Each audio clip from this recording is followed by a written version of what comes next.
With the race on to join the regional extravaganza in time for its next edition in 2020, the penny has dropped at HQ over how deeply Australia could benefit from joining the ASEAN Football Federation's biennial feast both on and off the field.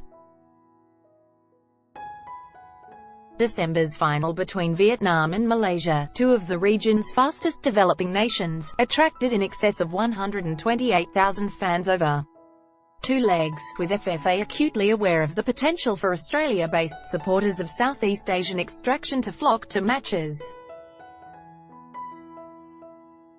FFA's head of international relations Mark Falvo has been tasked with expanding Australia's involvement in the AFF, which the FFA joined 5 years back on the proviso it wouldn't participate in the Suzuki Cup because of its perceived quality.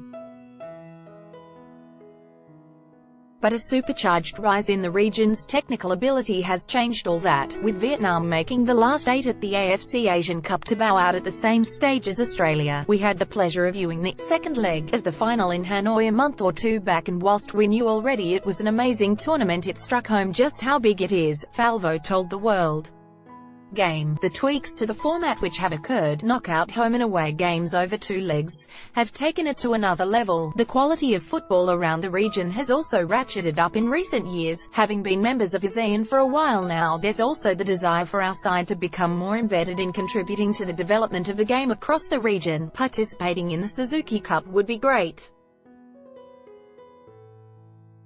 I think it's something that requires exploration and needs to be studied and analysed. The competition takes place outside FIFA windows, and would offer the opportunity for fringe players to be blooded.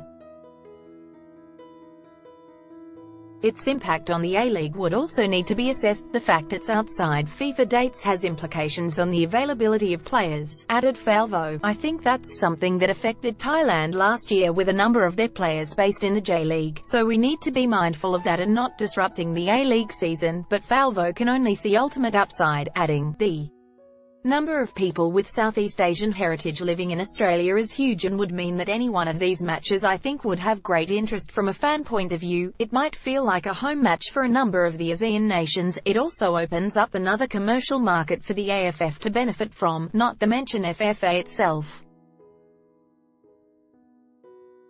With its knockout format, the tournament would give the Socceroos extra cutthroat competition on the calendar, and coach Graham Arnold the added opportunity to identify emerging talent, including players based in Asia and some of his young Socceroos and Nollyroos. The development of football in Southeast Asia has been rapid in recent years, and I don't think there would be any concern of lopsided results, said Falvo. I think the games would be really close run. The performances of ASEAN teams at the Asian Cup this year really highlighted that. There's a fine margin between teams from different corners of the AFC in terms of performance. Australian players playing in that sort of atmosphere against quality teams can only benefit in terms of their development. It's all about different playing styles and building new rivalries. We've been participating in youth tournaments at different levels within ASEAN already. There have been other development programs, and the natural next step to being active participants in the region is to participate in the showpiece event. It still has to work for all parties and be a collaborative process, and that is something we will happily step through. If we are there in 2020, that would be a great outcome.